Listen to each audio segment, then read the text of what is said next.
আসসালামু আলাইকুম। ৫ নম্বর ক্লাসে সবাইকে স্বাগতম। আজকের ক্লাসের আলোচনার বিষয় হচ্ছে ব্যবসায়িক পণ্য বিক্রয় এবং বিক্রয় ফেরত সংক্রান্ত লেনদেনের জাবেদা এবং ডেবিট ক্রেডিট নির্ণয়। তাহলে চলো শুরু করা যাক। প্রথমে আমাদের জানতে হবে যে ব্যবসায়িক পণ্য বলতে কী বোঝায়।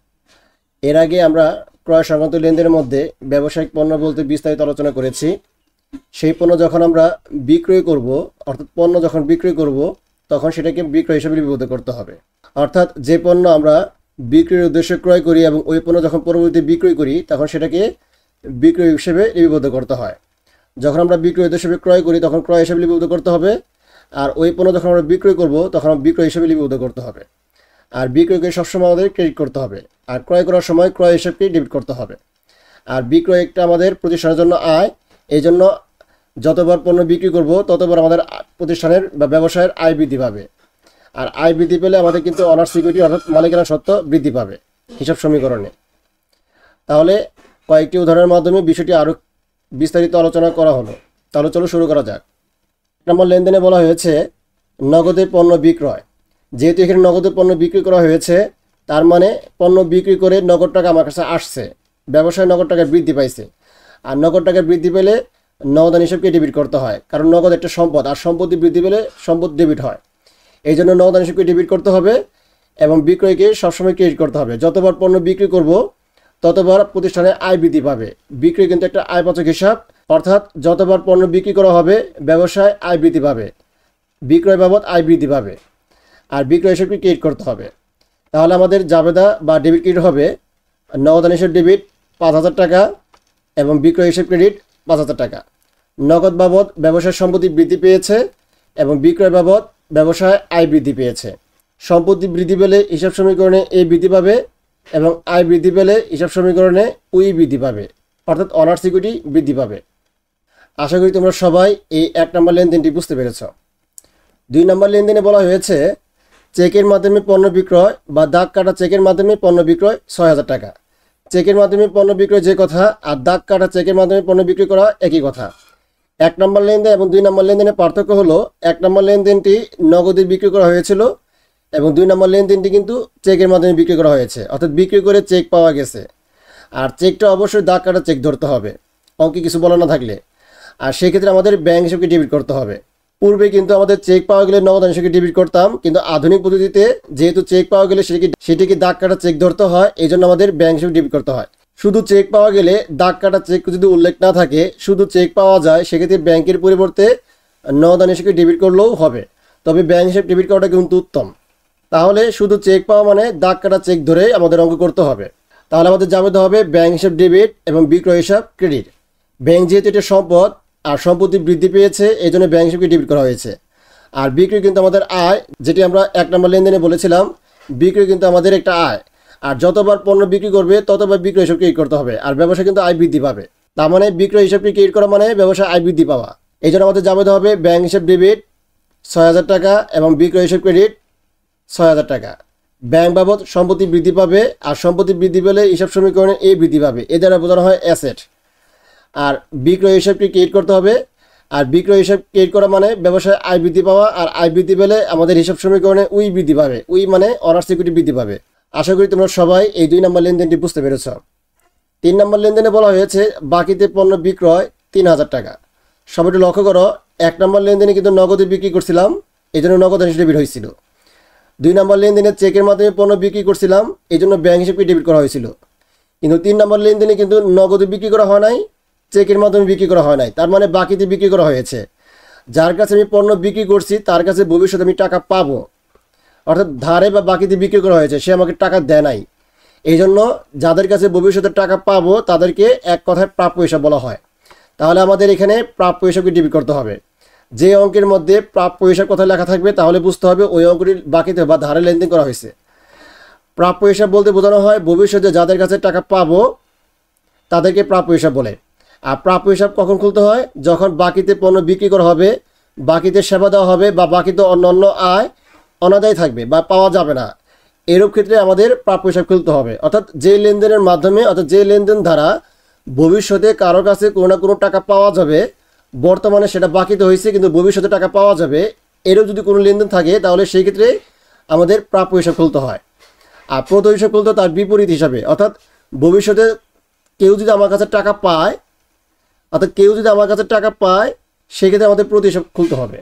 যেহেতু এখানে বাকিতে পণ্য বিক্রি করা হয়েছে, তার মানে যাদের কাছে পণ্য বিক্রি করছি তাদের কাছে আমি টাকা পাবো ভবিষ্যতে, এই জন্য এখানে প্রাপ্য হিসাবকে ডেবিট করতে হবে। অর্থাৎ সম্পত্তি বৃদ্ধি পেয়েছে, প্রাপ্য হিসাব কিন্তু একটা সম্পদ, চলতি সম্পদ।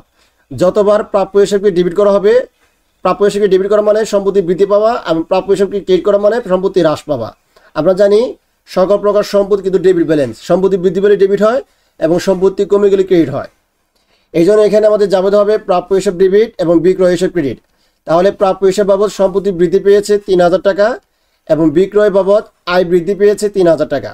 আর সম্পত্তি বৃদ্ধি পেলে আমাদের হিসাব সমীকরণ এ বাড়বে, অর্থাৎ অ্যাসেট বাড়বে, এবং বিক্রয় বাবদ আয় বৃদ্ধি পেয়েছে, এই জন্য আমাদের অনার্স ইকুইটি অর্থাৎ হিসাব সমীকরণে মালিকানা সত্ত্ব অর্থাৎ অনার্স ইকুইটি বৃদ্ধি পাবে। আশা করি তোমরা সবাই এই 3 নম্বর লেনদেনটি বুঝতে পেরেছ। 4 নম্বর লেনদেনে বলা হয়েছে জাকিরের নিকটে পণ্য বিক্রয় 10,000 টাকা এবং কারবার বাটা 10%। আমরা জানি পণ্য ক্রয় এবং বিক্রয়ের ক্ষেত্রে যদি কোনো কারবারের বাটা উল্লেখ থাকে তাহলে সেটাকে বাদ দিয়ে হিসাবভুক্ত করতে হবে, কারণ কারবারের বাটা কোনো অবস্থাতেই পণ্য ক্রয় বিক্রয়ের মধ্যে অন্তর্ভুক্ত হয় না, অর্থাৎ কোনো হিসাবে অন্তর্ভুক্ত হয় না। যদি কোনো অঙ্কের মধ্যে কারবার বাটা থাকে তাহলে কারবার বাটা বাদ দিয়ে আমাদের টাকার অ্যামাউন্টটা নামাতে হবে। যেহেতু এখানে জাকিরের নিকট পণ্য বিক্রি করা হয়েছে আর এখানে নগদ বা ব্যাংক বা চেক কোনো কিছু উল্লেখ নাই, আমরা জানি পণ্য ক্রয় এবং বিক্রয়ের ক্ষেত্রে কোনো ব্যক্তি বা প্রতিষ্ঠানের নাম থাকলে, নগদ বা চেক কথা উল্লেখ না থাকলে সেক্ষেত্রে সেই লেনদেনটি কি ধারে বা বাকিতে ধরতে হবে। যেহেতু এখানে জাকির একটি ব্যক্তির নাম এবং এখানে নগদ বা চেক কথা উল্লেখ নাই, তার মানে এই লেনদেনটি অবশ্যই বাকিতে বা ধারে ধরতে হবে। তাহলে যাবে হবে 3 নম্বর লেনদেনের মতোই প্রাপ্য হিসাব ডেবিট এবং বিক্রয় হিসাব ক্রেডিট। শুধুমাত্র এখানে 10,000 টাকার উপরে 10% ধরলে আমাদের আসবে 1,000 টাকা, এবং 10,000 টাকা থেকে ওই 1,000 টাকা কারবার বাটা বাদ দিলে আমাদের 9,000 টাকা হবে। বাকি ব্যাখ্যা এবং কারণ এবং হিসাব সমীকরণের প্রভাব যা আছে সব কিছু 3 নম্বর লেনদেনের মতোই হবে, কারণ 3 নম্বর লেনদেনে কিন্তু আমাদের প্রাপ্য হিসাব ডেবিট ছিল এবং বিক্রয় হিসাব ক্রেডিট ছিল, আর 4 নম্বর লেনদেনে কিন্তু আমাদের প্রাপ্য হিসাব ডেবিট এবং বিক্রয় হিসাব ক্রেডিট আছে। তার মানে 3 নম্বর লেনদেনের ব্যাখ্যা এবং 4 নম্বর লেনদেনের ব্যাখ্যা কিন্তু সেম। আশা করি তোমরা সবাই এই 4 নম্বর লেনদেনটি বুঝতে পেরেছ। 5 নম্বর লেনদেনে বলা হয়েছে করিমের নিকট নগদে পণ্য বিক্রয় 4,000 টাকা। সবাইটি লক্ষ্য করো, এখানে করিম একজন ব্যক্তির নাম এবং নগদ দুইটা কিন্তু একসাথে লেখা আছে। তার মানে কোনো লেনদেনে ব্যক্তি বা প্রতিষ্ঠানের নাম এবং নগদ কথা যদি একসাথে লেখা থাকে তাহলে সেক্ষেত্রে অবশ্যই নগদ লেনদেন ধরতে হবে। তাহলে এখানে যাবে হবে নগদান হিসেবে ডেবিট এবং বিক্রয় হিসেবে ক্রেডিট 4,000 টাকা। আর ব্যাখ্যা কারণ যা আছে সব 1 নম্বর লেনদেনের মতোই, কারণ 1 নম্বর লেনদেনে কিন্তু আমাদের নগদান হিসেবে ডেবিট ছিল এবং বিক্রয় হিসেবে ক্রেডিট ছিল, সেম ব্যাখ্যা কারণ কিন্তু একই হবে। 6 নম্বর লেনদেনে বলা হয়েছে যে স্বীকৃতি বিলের মাধ্যমে পণ্য বিক্রয় 4,000 টাকা। এখানে স্বীকৃতি বিল বলতে বোঝানো হয় প্রাপ্য বিল বা প্রদেয় বিল অথবা প্রাপ্য নোট বা প্রদেয় নোট। যেহেতু এখানে পণ্য বিক্রি করা হয়েছে তার মানে এখানে প্রাপ্য বিল আসবে বা প্রাপ্য নোট আসবে। তাহলে যাবে হবে প্রাপ্য নোট হিসাব ডেবিট অথবা প্রাপ্য বিল হিসাব ক্রেডিট। পরীক্ষার মধ্যে প্রাপ্য নোট বা প্রাপ্য বিল যে কোনো একটা নামে লিখলে হবে, তবে আধুনিক পদ্ধতিতে প্রাপ্য নোট লেখাটাই উত্তম। ঠিক একইভাবে প্রাপ্য হিসাবের জায়গায় কেউ যদি দেনাদার হিসাব লেখে তাও কিন্তু অঙ্ক হবে, কারণ প্রাপ্য হিসাব বা দেনাদার হিসাব কিন্তু একই কথা। পরীক্ষার মধ্যে যে কোনো একটা নামে লিখলে হবে, তবে আধুনিক পদ্ধতিতে প্রাপ্য হিসাব লেখাটাই উত্তম। তাহলে জানতে হবে প্রাপ্য নোট হিসাব ডেবিট এবং বিক্রয় হিসাব ক্রেডিট। প্রাপ্য নোট কিন্তু ব্যবসার জন্য একটি চলতি সম্পদ, যেহেতু প্রাপ্য নোট হিসাব ডেবিট হয়েছে অর্থাৎ চলতি সম্পদ বৃদ্ধি পেয়েছে এবং হিসাব সমীকরণে এ বৃদ্ধি পাবে। আর বিক্রি কিন্তু একটা আয় বৃদ্ধি পাওয়ার কারণে হিসাব সমীকরণ ওই বৃদ্ধি পাবে। আশা করি তোমরা সবাই এই 6 নম্বর লেনদেনটি বুঝতে পেরেছ। 7 নম্বর লেনদেনে বলা হয়েছে পণ্য বিক্রয় 50,000 টাকা, যার মধ্যে নগদে 20,000 টাকা, চেকে 25,000 টাকা এবং অবশিষ্ট টাকা ধারে। তার মানে এখানে লেনদেন কিন্তু 3 ভাবে হয়েছে। নগদ হয়েছে 20,000 টাকা, চেকে হয়েছে 25,000 টাকা এবং ধারে হয়েছে বাকি যে 5,000 থাকে সে 5,000 টাকা। কারণ 20,000 25,000 দুইটা মিলে হয় 45,000, আর মোট পণ্য বিক্রি করছে 50,000 টাকা, তার বাকি থাকে 5,000 টাকা। এই 5,000 টাকা কিন্তু ধারে বা বাকিতে। তাহলে যেহেতু 3 ভাবে লেনদেন হয়েছে এই জন্য 3টাকে ডেবিট করতে হবে। নগদের জন্য নগদান হিসেবে ডেবিট হবে, চেকের জন্য ব্যাংক হিসেবে ডেবিট হবে এবং ধারে বা বাকির জন্য প্রাপ্য হিসেবে ডেবিট করতে হবে, আর বিক্রয় হিসেবে ক্রেডিট করতে হবে। তাহলে নগদান হিসেবে ডেবিট হবে 20,000 টাকা, আর ব্যাংক হিসেবে ডেবিট হবে 25,000 টাকা এবং প্রাপ্য হিসেবে ডেবিট হবে 5,000 টাকা, আর বিক্রয় হিসেবে ক্রেডিট হবে 50,000 টাকা। তাহলে নগদ বাবদ সম্পত্তি বৃদ্ধি পেয়েছে, এই জন্য হিসাব সমীকরণে এ বাড়বে। ব্যাংক বাবদ সম্পত্তি বৃদ্ধি পেয়েছে এবং হিসাব সমীকরণে এ বাড়বে, এবং প্রাপ্য হিসাব বাবদ সম্পত্তি বৃদ্ধি পেয়েছে এবং হিসাব সমীকরণে এ বাড়বে। কারণ নগদ, ব্যাংক, প্রাপ্য হিসাব এই 3টা কিন্তু আমাদের সম্পদ, এই তিনটা যদি বৃদ্ধি পায় তাহলে এ বৃদ্ধি পাবে, আর এই তিনটা যদি কমে যায় তাহলে এ হ্রাস পাবে বা কমে যাবে। আর বিক্রি কিন্তু একটা আয়, যেহেতু বিক্রয় হিসাবটি ক্রিয়েট করা হয়েছে তার মানে ব্যবসায় আয় বৃদ্ধি পেয়েছে, আর আয় বৃদ্ধি পেলে আমরা জানি অনার্স ইকুইটি বৃদ্ধি পায়।